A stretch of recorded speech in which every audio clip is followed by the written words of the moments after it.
மையமுடுக நேயர்களுக்கு வணக்கம். நீங்கள் இணைந்திருப்பது மையத்தின் இரவு நேர பிரதான செய்திகளுடன். முதலில் தலைப்புச் செய்திகள். சுரேஷ் பிள்ளையானின் பாதுகாப்பை உறுதி செய்து விசாரணையை துரிதப்படுத்துங்கள். வெடித்த போராட்டம். மனைவியை பிடித்திருந்த தீயாவி. இலங்கையில் மூட நம்பிக்கையால் அரங்கேறிய சம்பவம். செம்மணி மணந்த புதைக்குழியில் கிடைத்துள்ள இரும்பு பொருள். தொடரும் அகழ்வு பணி. யாழ்கண்டி வீதியில் கோர விபத்து. ஆசிரியை ஸ்தலத்தில் பலி. யாழில் தொடருந்துடன் மோதி ராணுவ சிப்பாய் உயிரிழப்பு. வெளியான தகவல். கோட்டபாயவின் முன்னாள் செயலாளர் அதிரடி கைது. திக் சிசிடிவி காட்சி. காரொன்றிலிருந்து மீட்கப்பட்ட பெண் மருத்துவர் சடலம். அமெரிக்காவில் இலங்கை பிக்கு பாலியல் வழக்கில் கைது. தொடர்வன விரிவான செய்திகள்.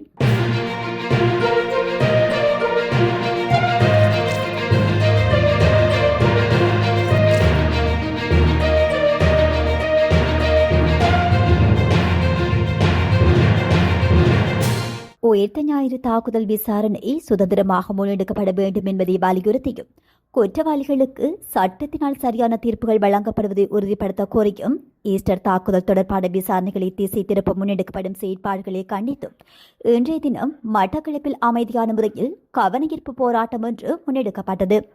கிழக்கு சமூக அபிவிருத்தி ஒன்றியத்தின் ஏற்பாட்டில் ஈஸ்டர் தாக்குதலில் பாதிக்கப்பட்ட மக்கள் மற்றும் சிவில் சமூக அமைப்புகள் இணைந்து இந்த போராட்டத்தினை முன்னெடுத்திருந்தனர்.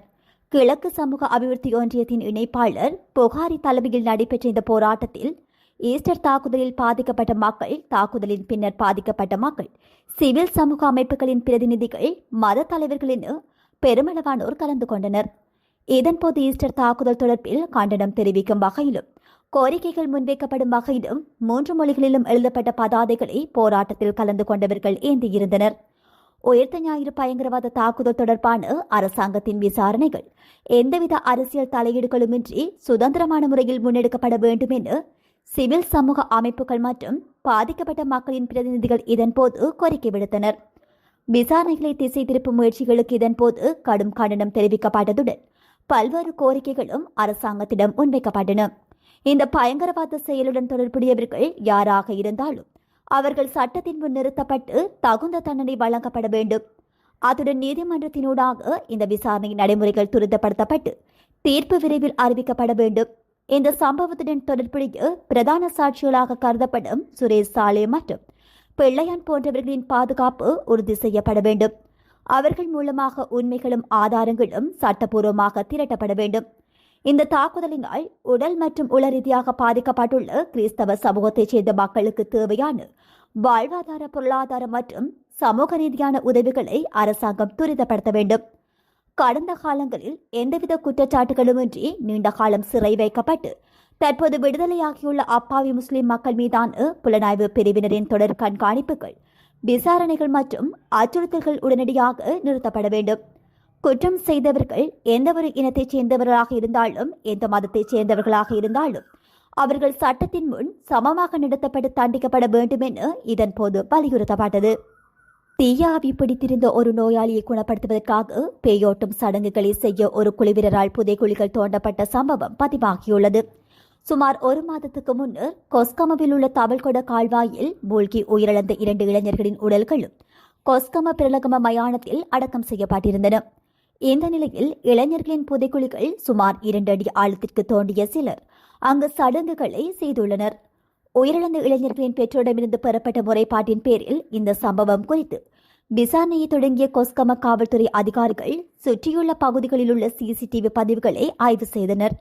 இதன்போது பேயோட்டுதலுக்கு தேவையான பொருட்களை ஏற்றிய பின்னர் ஒரு பாரவூர்தியும் உந்துருளையும் சம்பவ இடத்திலிருந்து புறப்பட்டு கொஸ்கம வித்தியாலய மாவட்டத்தில் உள்ள ஒரு வீட்டிற்குள் வந்ததை கண்டறிந்தனர். விசாரணையின் போது அந்த வீட்டின் உரிமையாளர் இந்த சம்பவத்தில் தனது ஈடுபாட்டை ஒப்புக்கொண்டதுடன் மகேங்கரியைச் சேர்ந்த பேயோட்டும் குழுவினர் தனது மனைவியை பிடித்திருந்த தீய ஆவியை விரட்டுவதற்காக பேயோட்டும் சடங்குகளை செய்ததாக தெரிவித்துள்ளார். இந்த நிலையில் அவர் நேற்று முன்தினம் அவிசாவில நீதவானிடம் முன்னிலைப்படுத்தப்பட்டு பிணையில் செல்ல அனுமதிக்கப்பட்டார். அதுடன் நீதிமன்ற உத்தரவின் பேரில் கல்லறையை மூடுமாறும் உறவினர்களுக்கு தெரிவிக்கப்பட்டது. இருப்பினும் குழியில் உடலை வீசி எறிந்த பிறகு சவப்பெட்டிகள் எடுத்துச் செல்லப்பட்டிருக்கலாம் என்ற அச்சத்தில் சம்பவ இடத்தில் பதற்றமான சூழல் நிலவியுள்ளது. இதனை அடுத்து சம்பந்தப்பட்ட பேயோட்டுபவர்களை கைது செய்ய மேலதிக விசாரணைகளை ஆரம்பித்துள்ளதாக காவல்துறையினர் தெரிவித்துள்ளனர். யாழ்ப்பாணம் செம்மணி மனித புதைக்குழியில் நேற்றைய அகழ்வாய்வின் போது மனித எலும்புக்கூட்டு தொகுதியொன்றின் இடுப்பு பகுதியில் இரும்பு வடிவிலான பொருளொன்று அடையாளம் காணப்பட்டு முக்கிய சான்று பொருளாக அகழ்ந்தெடுக்கப்பட்டுள்ளதாக தகவல்கள் தெரிவிக்கின்றன. செம்மணி சிந்துபாத் இதுமயான வளாகத்தில் அமைந்துள்ள இப்புதைக்குழி தொடர்பான 3ஆம் கட்ட அகழ்வு பணிகள் 27ஆம் நாள் அகழ்வு நேற்று இடம்பெற்றது. இதன்போது தோண்டப்பட்ட மனித எலும்புக்கூட்டு தொகுதியொன்றின் இடுப்பு பகுதியில் இந்த இரும்பு வடிவிலான பொருள் கண்டறியப்பட்டது. அதனைத் தொடர்ந்து அப்பொருள் நுணுக்கமாக தூய்மைப்படுத்தப்பட்டு இந்த வழக்கில் 120வது சான்று பொருளாக இலக்கமிடப்பட்டது. பின்னர் மேலதிக சட்ட நடவடிக்கைகளுக்காக அப்பொருள் நீதிமன்ற கட்டுக்காவலில் ஒப்படைக்கப்பட்டுள்ளது. மேலும் நேற்றைய அகழ்வு பணிகளின் போது புதைக்குழியிலிருந்து உடைந்த நிலையில் வளையல் ஒன்றும் தென்பட்டுள்ளது.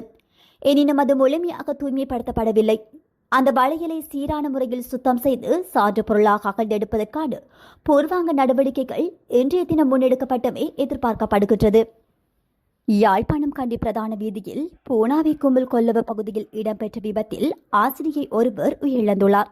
இன்று காலை கண்டியிலிருந்து வவுனியா நோக்கி பயணித்த இலங்கை போக்குவரத்து சபைக்கு சொந்தமான பேருந்து ஒன்றும் மோட்டார் சைக்கிளுடன் மோதி குறித்த விபத்து உள்ளாகியுள்ளது. இதன்போது மோட்டார் சைக்கிளில் பயணித்த ஆசிரியை பேருந்தின் பின் சக்கரத்தினுள் சிக்கி சம்பவ இடத்திலேயே உயிரிழந்துள்ளார். இவ்வாறு உயிரிழந்தவர் பூனாவி கல்கந்தகம வித்தியாலயத்தில் ஆசிரியராக பணியாற்றிய 56 வயதுடைய பெண் என அடையாளம் காணப்பட்டுள்ளது.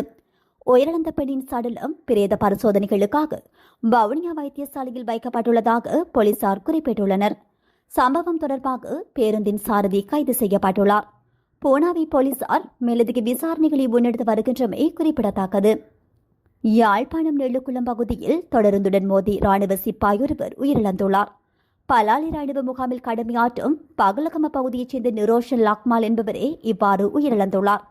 குறித்த ராணுவ சிப்பாய் விடுமுறையில் வீட்டுக்கு சென்ற நிலையில் விடுமுறை காலம் முடிவடைந்த பின்னரும் நீண்ட காலம் கடமைக்கு திரும்பாது இன்றைய தினம் மீண்டும் கடமைக்கு திரும்பிய வேளை பலாலி ராணுவ அதிகாரிகள் நீண்ட காலம் கடமைக்கு திரும்பாததை குறித்து கொழும்பில் உள்ள ராணுவ தலைமையகத்திற்கு சென்று விளக்கம் கொடுக்குமாறு பணித்துள்ளனர்.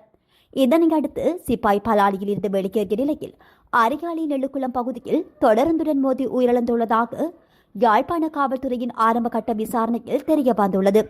சம்பவம் தொடர்பில் காவல்துறையினர் விசாரணைகளை முன்னெடுத்து வருகின்றனர். முன்னாள் ஜனாதிபதி கோட்டபய ராஜபக்சவின் முன்னாள் தனிப்பட்ட செயலாளர் சுகீஸ்வர பண்டாரு கைது செய்யப்பட்டுள்ளார். மத்திய குற்றப்புலனாய்வு பிரிவால் குறித்த கைது நடவடிக்கை மேற்கொள்ளப்பட்டுள்ளது. கோட்டபய ஜனாதிபதியாக இருந்த காலப்பகுதியில் அவரின் தனிப்பட்ட செயலாளராக இருந்து சுகீஸ்வர் 2 அரசாங்க நிறுவனத்திடமிருந்து சம்பளம் பெற்றுள்ளதாக குற்றம் சாட்டப்பட்டுள்ளது.